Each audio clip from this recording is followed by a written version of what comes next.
Bhattacharya Satyashri Shriman, His Divine Loving Grace Srila Bhakti Siddhanta Saraswati Goswami Srila Prabhupada Ki, Ananta Koi Vaishnavindi Ki, Namacharya Haridas Thakur Ki, Brahmshakaho Shri Krishna Chaitanya Prabhu Nityananda Shri Advaita Shri Gadhar Shri Vasidi Gaur Bhaktavinda Ki Shri Shri Radha Krishna Gopinath Samakunda Radha Kunda Giri Govardhan Ki Vrindavan Dham Ki Mayapur Dham Ki Jagannath Puri Dham Ki Samaveda Bhaktavinda Ki. All glories to the Summer devotees, all glories to the Summer devotees, all glories to the Summer devotees, all glories to Shishi Guru and Garanga, all glories to Srila Prabhupada. Om Namo Bhagavate Vasudevaya. Om Namo Bhagavate Vasudevaya. Om Namo Bhagavate Vasudevaya. Narayanam Namaskritya Naram Chaiva Narottam Devim Saraswati Vyasam Tato Jayam Mutirayat. Before reciting the Srimad Bhagavatam, which is the very means of conquest, one should offer respectful obeisances unto the personality of Godhead Narayan, unto Narayan Rishi, the supermost human being, unto Mother Saraswati, the goddess of learning, and unto Srila Vyasadeva, the author. Naishtapreshu abhadreshu Nicham Bhagavata Sevaya Bhagavati Uttama Sloke Bhaktir Bhavati Naiskashi.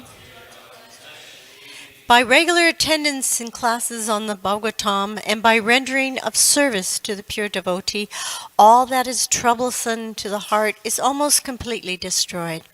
And loving service unto the personality of Godhead, who is praised with transcendental songs, is established as a irrevocable fact.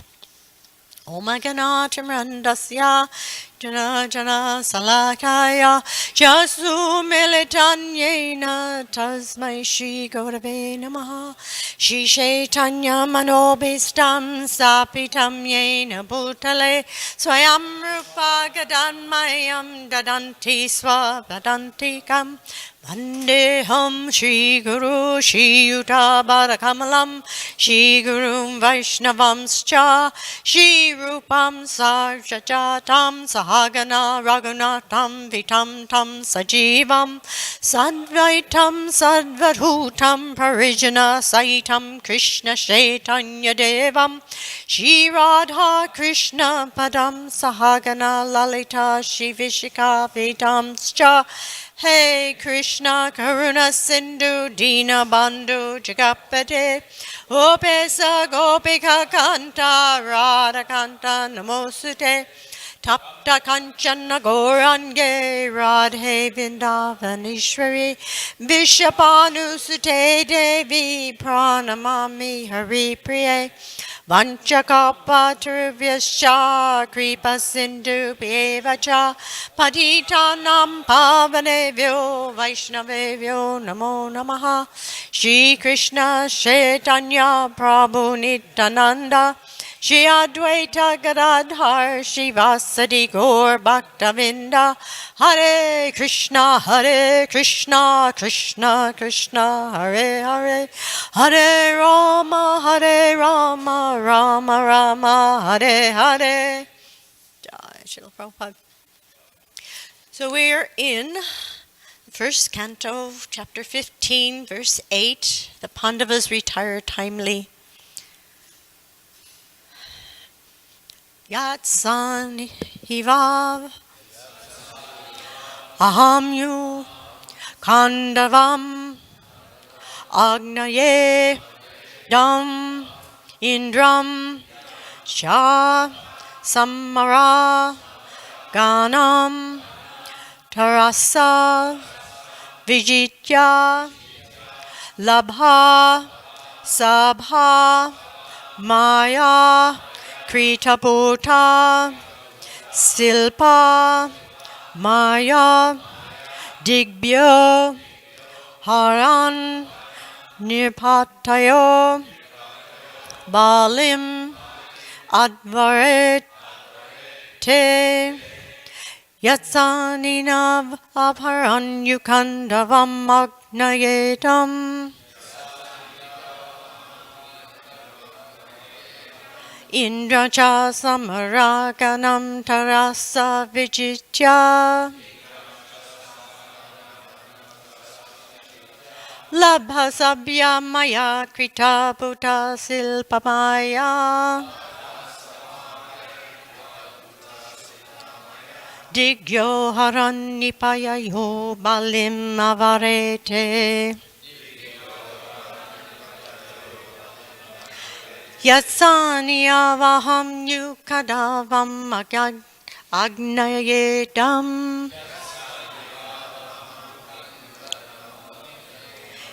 Indram Charsaraganam Tarasa Vijitya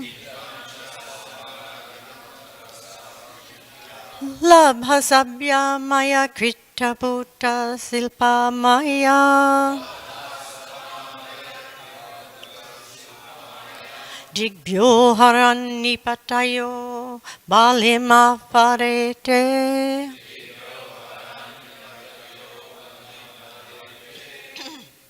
Yatsani Avapam Kandandavam Agnetam Indram Chasamaraganam Tarasa Vijitya Labha Sabha Maya Krita Bhuta Silpa Maya Digyo Harannipatayo Balima Varete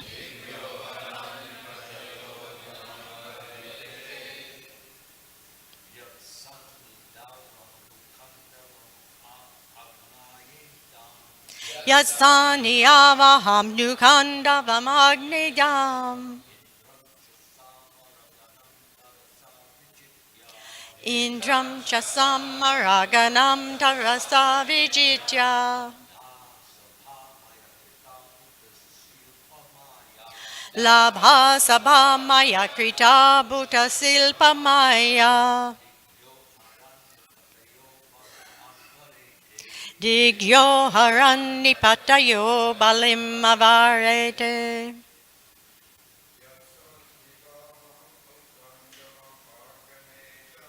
Yatsani Avaham Kukandavan Agneyam Indram Chasamaraganam Tarasa Vijitya Labha Sabha Maya Krita Bhuta Silpa Maya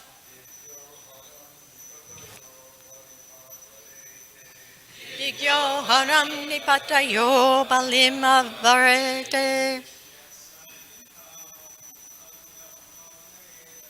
Yatsani Avaham Nava Agnayetam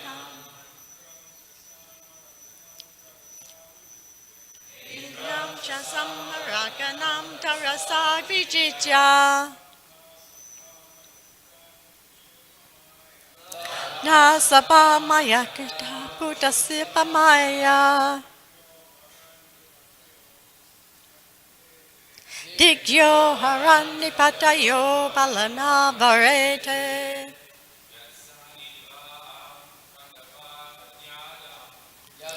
Aniyavaham Nukandavam Agneyetam Indram Chasamaraganam Tarasa Vijitya Lababaya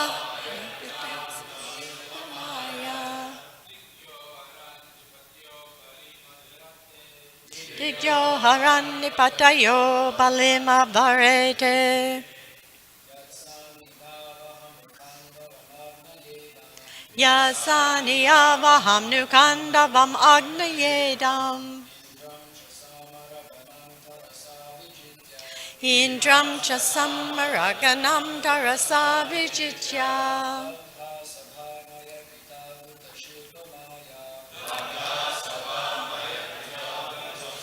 Maya. Digyo harani patayo balima varete.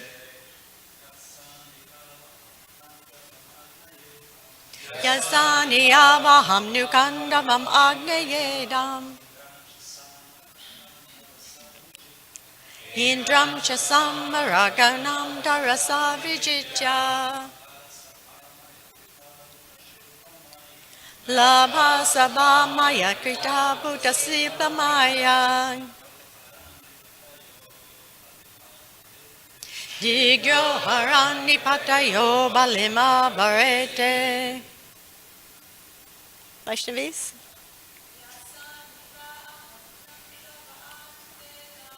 Yasani avaham nukandavam agnayedam.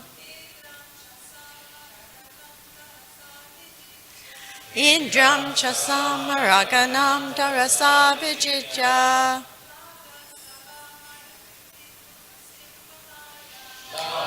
Sabha maya katatu rasipa maya. Digyo haram nipatayo balima harate.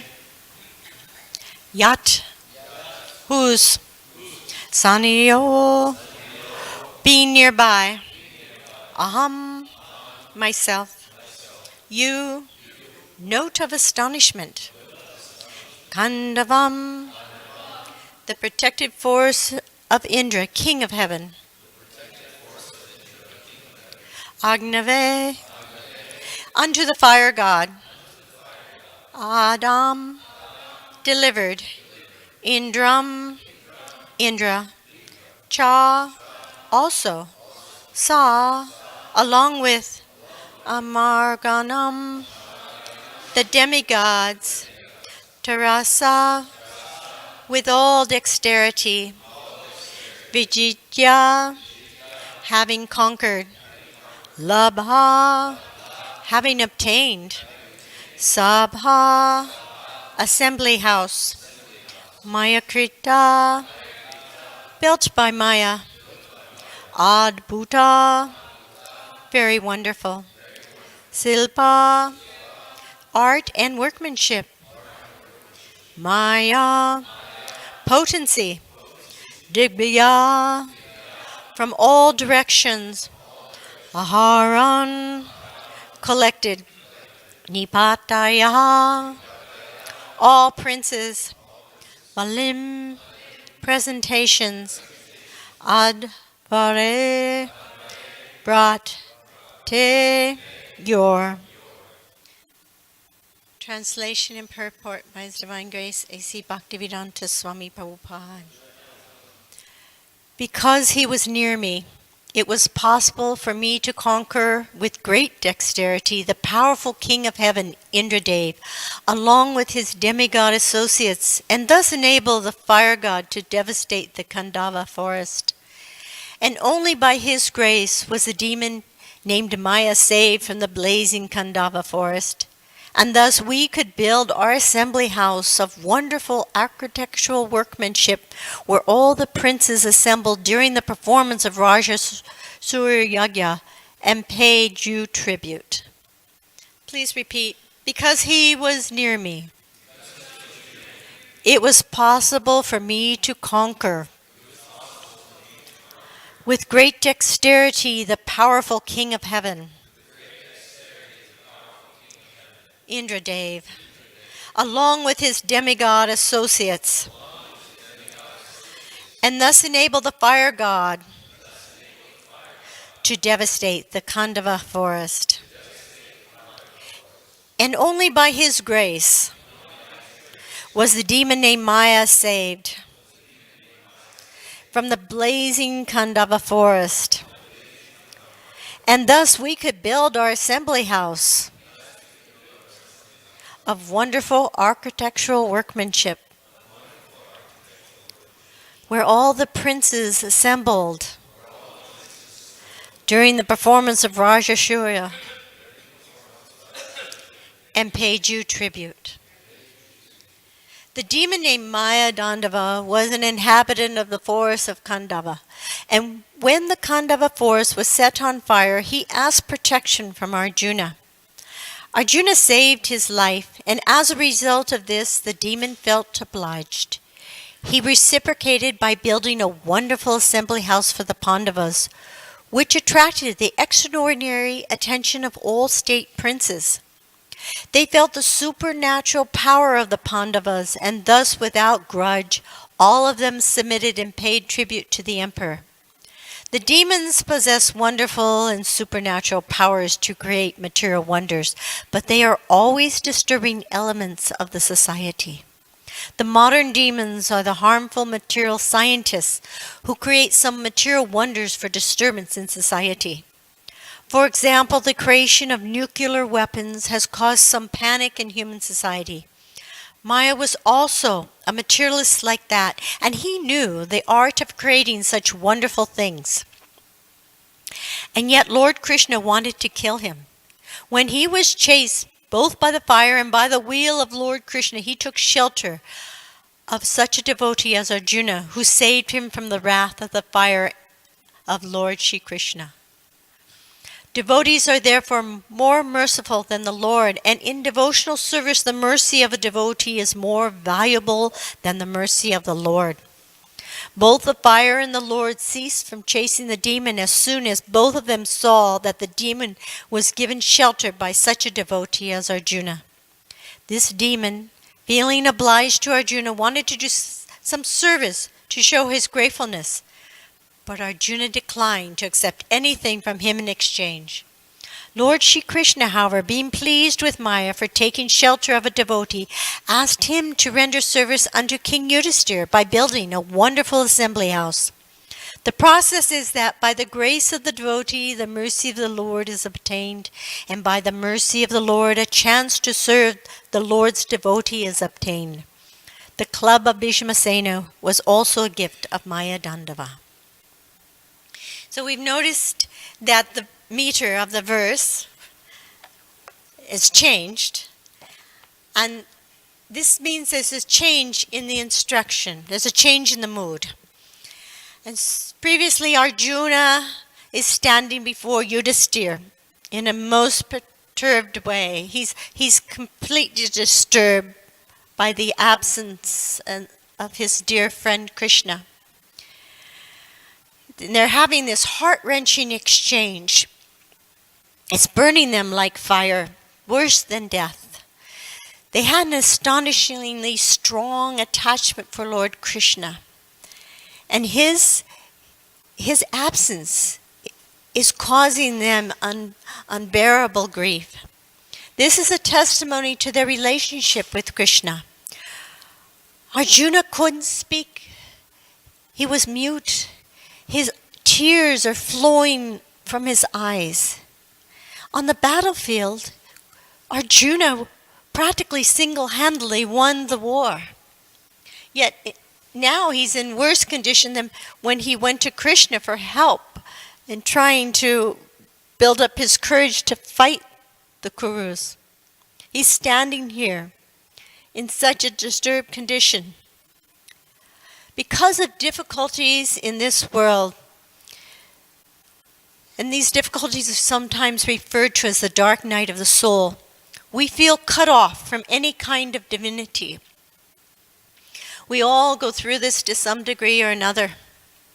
And the Bhagavad Gita is here to reconnect us with Krishna. Manmana bhava madbhakto majjani mam namaskaru. When Krishna, always thinking of me, become my devotee, worship me and offer your homage unto me. Thus you will come to me without fail. I promise you this because you are my very dear friend. Sarvadharmam parikjaya mammekam saranam vraja. Abandon all varieties of religion and just surrender unto me. I shall deliver you from all sinful reactions. Do not fear. Arjuna is again an example for us. Something mystical is happening here now. As he absorbs himself in the ambrosial nectar of Krishna's memory, all the negativity is being cancelled. All the negativity is diminishing like the fog in the morning. This is our challenge, to replace all the anarthas in our heart with the consciousness of Krishna. Anarthas have no value. They're only distractions from our true nature, from our true position. So Arjuna is bringing Krishna back through his consciousness, his abstraction, his absorption in the activities of Krishna's pastimes. And we can do this too. This is why love and separation is greater, because Krishna is non-different from his form, his name, and his pastimes. When Krishna and Balaram apparently left Vrindavan, the gopis left their homes and wandered endlessly in the forest of Raj, appearing like mad women. They were completely absorbed in memory, and consequently, Krishna did not leave them. He did not leave Raj. Shortly after Krishna established his family in Mathura, he went to meet the other side of the family, the Pandavas, and spend some time with them. It's described it was like they were waking up from a long sleep. Their lives become very invigorated by having Krishna there. And one day, Krishna and Arjuna decided to take their families, Subhadra and Rukmini and Satyabhama, to the bank of the Jamuna to enjoy a picnic and camp. And as they went, they were near this forest called Khandava forest. And Krishna and Arjuna decided to take a stroll down to this forest. And along the way, they met this very red Brahmin. He had red hair and red eyebrows, red eyes, red beard, and skin was even reddish. And the Brahmana said, "I'm very, very hungry. Please, both of you must satisfy my hunger." And being the noble Kshatriyas that they are, they said, "You tell us what you want, and we'll certainly arrange to have it prepared for you. What kind of food do you like?" And the Brahmana smiled and said, "Ordinary food cannot satisfy me. I'm Agni. And I've heard about you two and have been waiting here for you to come for a long time. I need to consume this forest, but every time I try to, Indra sends rain clouds and puts out the fire. He has a friend here, is a king of the serpents, Takatsa, and he's not here now, so it should be fine. Please help me consume this forest. You're both proficient in archery and are familiar with divine astras. If you ward off the rain with your arrows, I can burn my heart to my heart's content. I beg this boon from both of you." Krishna and Arjuna were amazed at this request, and they were intrigued by the adventure. Arjuna, "Yes, we could do this, but I don't have the proper equipment. My bow is not powerful enough. You need a superhuman bow. And I don't have a quiver that can hold the number of arrows that are needed for this adventure. And the chariot I have, it's not fast enough or powerful enough." However, Krishna here, he is more powerful than all the weapons in the heavens combined. And he can perform this feat for you, no problem. Krishna smiled. And Agni appreciated Arjuna's reasons, and he summoned Varuna. and Soma with the bow called Gandiva, and he presented it to Arjuna, who when he twanged it, he became so excited and enlivened. He then also gave him 2 quivers that can never become empty. He then brought him a chariot, a golden chariot with a flag, with a monkey on top, on the flag. And 4 white horses, they flew faster than the mind. Then Agni presented Krishna with the Sudarshan chakra. Now we all know that Krishna's Sudarshan chakra is his eternal possession. But sometimes he lets his devotees give him gifts like this. Like a parent will buy a present for themselves for the child to give them. So they proceeded to Agni proceeded to devour the forest, and Arjuna and Krishna took their positions and proceeded to protect it. And of course, Indra sent his clouds. And as the clouds came and created this incredible storm, Indra had to send more clouds, more intense clouds. And still, Krishna and Arjuna were protecting this, creating this canopy to protect the fire burning this forest and keeping everything in the forest. At one point, this son of this demon, he escaped. But then there was another demon called Maya Dandava. And he was struggling with the flames, and he saw an escape route, but it came him right in front of Krishna, who raised his chakra. And then he turned around and ran to take mercy of Arjuna, and he fell at his feet and he begged him, please, please have mercy, have pity on me. And Arjuna told him, don't be afraid. You will not be harmed. And then Indra heard a voice from the sky, and it said, give up this battle. You can't win it. So Indra gave up, and he came and he saw it was Krishna and Arjuna. It was his son Arjuna. He was so happy to see what an accomplishment his own son had done. And he called them Nara and Narayan and acknowledged their powers and offered to give them more celestial weapons. And then Maya came to Arjuna in great gratitude and wanted to do something to serve Arjuna. And Arjuna said, I'm happy I did this for you. I don't take favors for my good deeds. Please Krishna, and that will please me.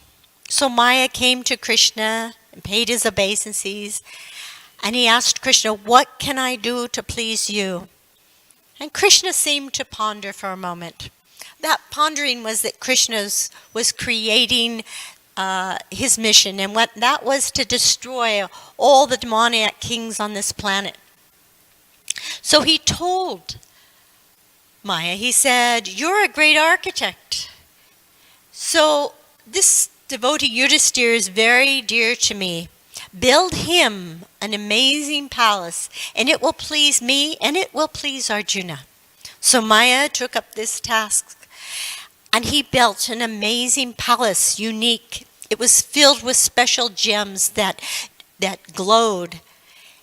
It was a remarkable creation in which the gardens had flowers that bloomed in season and out of season. The fame of this palace spread all over, and sages and kings came all over to see it. And when Yudhisthira performed the Rajasura sacrifice, even the crews headed by Duryodhana came. He was amazed at the beauty and splendor.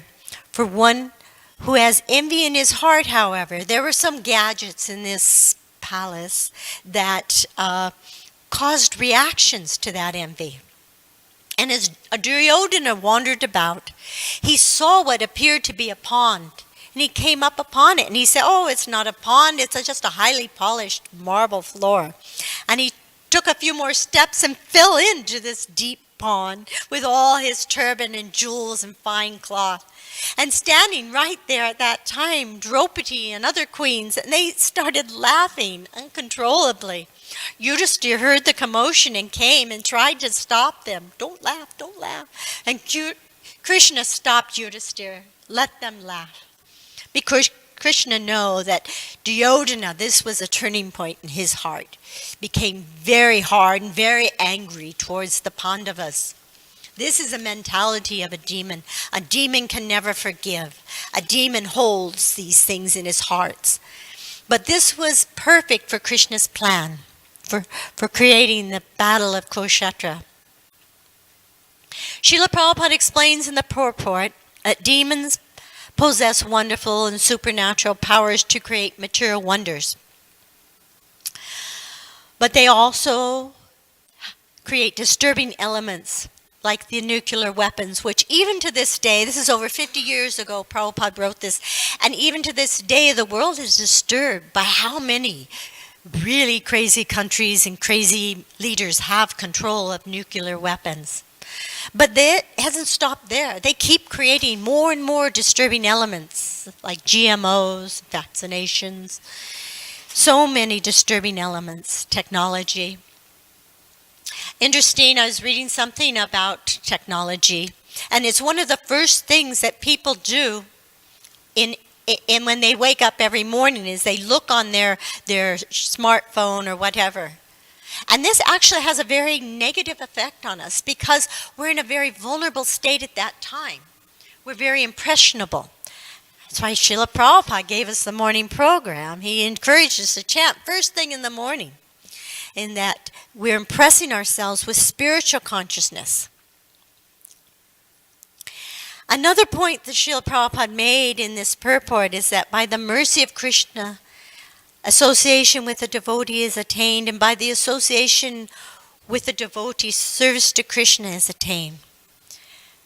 Being merciful to devotees, it is an incredible thing. And I wanted to read a couple letters from Srila Prabhupada regarding serving the devotees. Regarding serving your God brothers, this is a very good practice. The spiritual master is never without his followers, so to serve the spiritual master also means to be the servant of his disciples. When you want to serve the king, you must also serve his minister, secretary, and everyone who serves him. And to serve his servants may please him more than to serve the king personally. So the spiritual master is not alone. He is always with his entourage.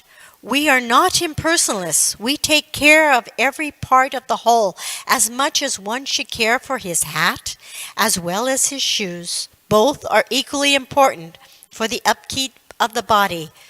I hope that you will understand this rightly. It was a letter to Shivananda on the 23rd of January 1969. And then he wrote another time, it is not so much important the quantity of books that we distribute, but that we serve Krishna as best we can and depend on him for the results. Transcendental competition is nice, but it should not come to the point of making us lose our Krishna consciousness. When you have these feelings, do not mistake it for enviousness, but take it to be an indirect appreciation of the service done by your other God brothers.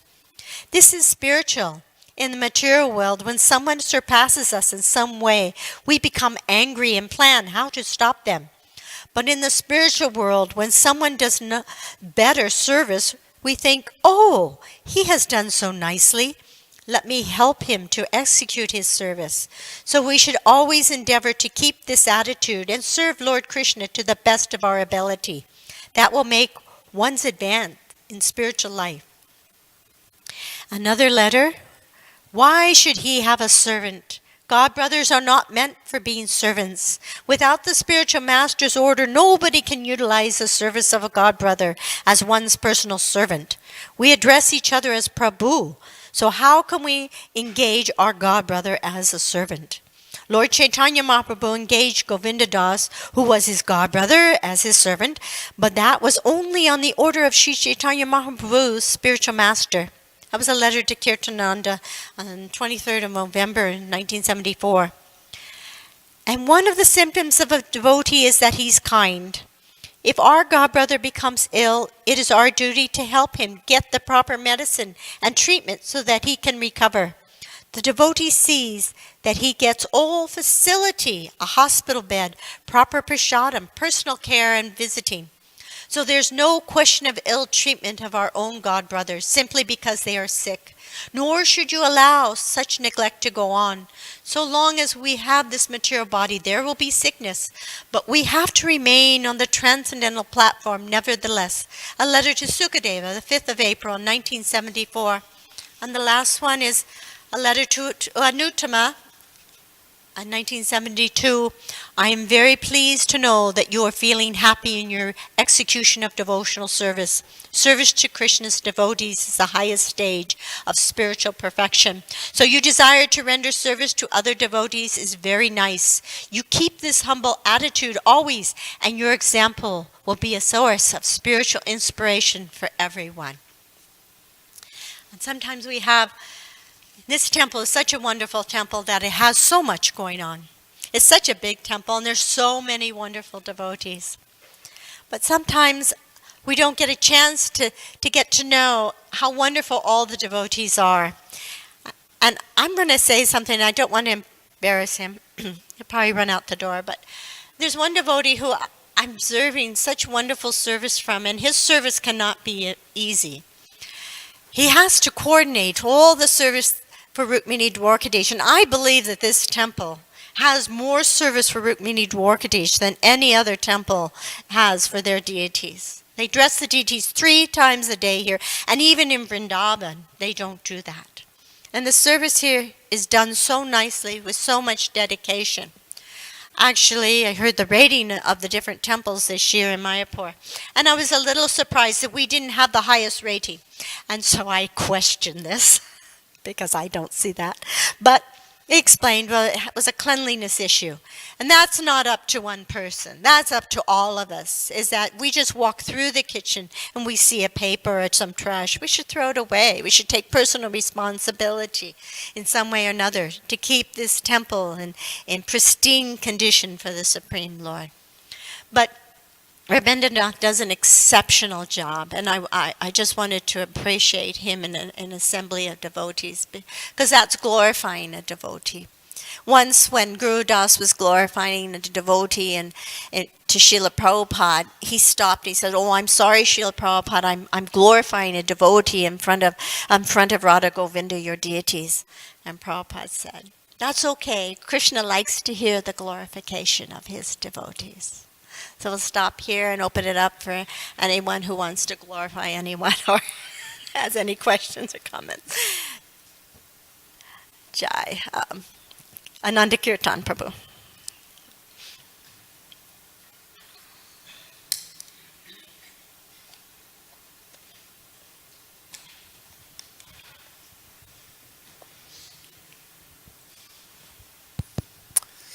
So, just a couple minutes ago, you read a letter that Srila Prabhupada wrote to Kirtanananda Swami saying that we shouldn't let our God brothers serve us unless it's the order of the Guru, because that's offensive to do that.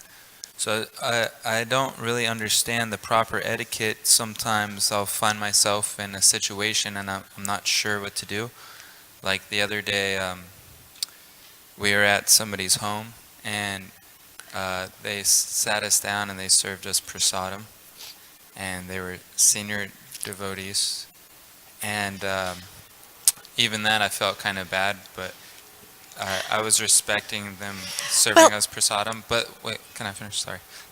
Afterwards, they insisted that they clean our plates and all this stuff, and I was asking, can I just please clean my own plate? And they're like, no, I want to clean your plate. And so I felt kind of bad. So what's the proper thing to do in this situation? In this letter, he's referring to a servant. So someone had taken a godbrother as a servant. And but this is a transcendental competition that goes on between devotees. We're always looking for an opportunity to assist and serve other devotees. That's our nature, because we're all servants of the servant of the servant. So this is a transcendental relationship here that's going on between you and this other devotee. So now you have to find a way of offering service to them in some way or another. And this doesn't have to be a big elaborate thing. It could just be giving them some maha, or opening a door for them, or giving them a garland or a flower. But this is Prabhupada said that people will be attracted to our movement by how we treat each other. And if we always have this loving, serving attitude towards the devotees, who could not be attracted?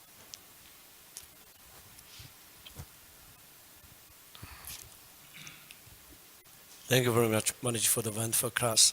So you were mentioning Maya in your lecture. Is this Maya means Maya Devi? No, this was a particular demon who was named Maya Dandava. Thank you.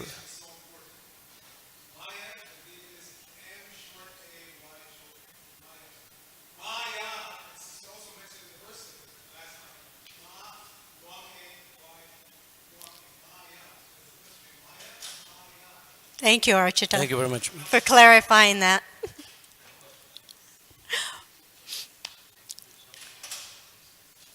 Sorry. Yeah, again, on this, I have a different question, but on just adding to what Archita said, this Maya Danava, he is actually the architect of the demons, just as we have Vishvakarma, who's the architect of the demigods. So he has that position, and he is very, very powerful. He knows many tricks, and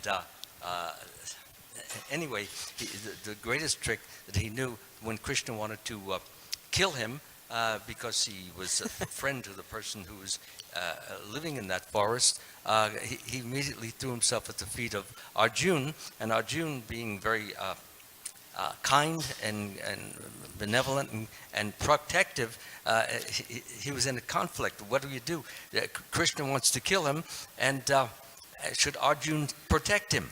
So he did protect him, and when actually he did protect him, as you nicely read, Krishna was rather happy that Arjun used his kindness, his goodness to protect that particular demon, and in turn wanted to do something for him. But that was not what I wanted to ask. Again, thank you very, very much for a nice, wonderful class. My question was this, and you may have answered it, and it may have gone over my head, in that, did you mention the reason that Agni Dev, the Brahmin, why he was suffering from this dyspepsia, why he had a terrible stomach ache, which caused him to need to eat all the forest? Yeah, I forgot to mention that. Okay. But yeah, he has some digestive issues, Yeah. which is interesting because fire is the digestion, right? And so Agni is just suffering from some digestive issues. And the only place this herb was growing was in this dense, dark, eerie forest. Yeah. And along with that, it happened to be that there was a king who had enacted a sacrifice in which lasted for 12 years. And ghee was continuously poured into the fire. And Agni was eating for 12 years. So that's how he got a terribly upset stomach. So he needed the herbs of the forest. That served one purpose, to cure Agni of his problem.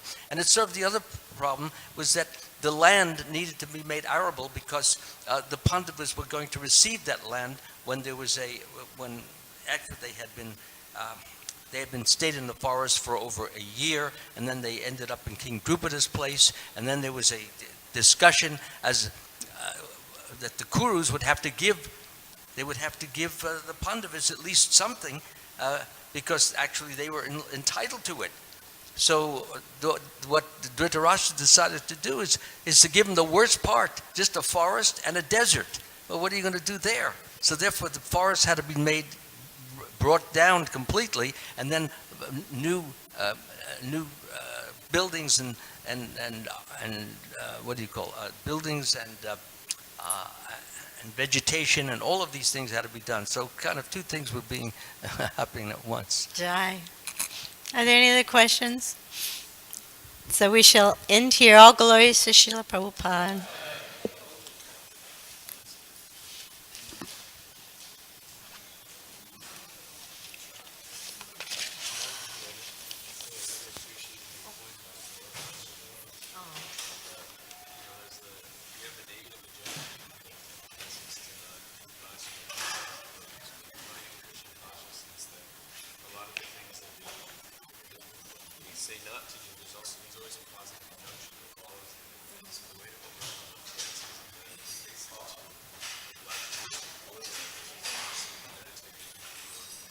that's a wonderful point. I wish you had gotten to say that because it's really important because we all have this tendency to criticize each other.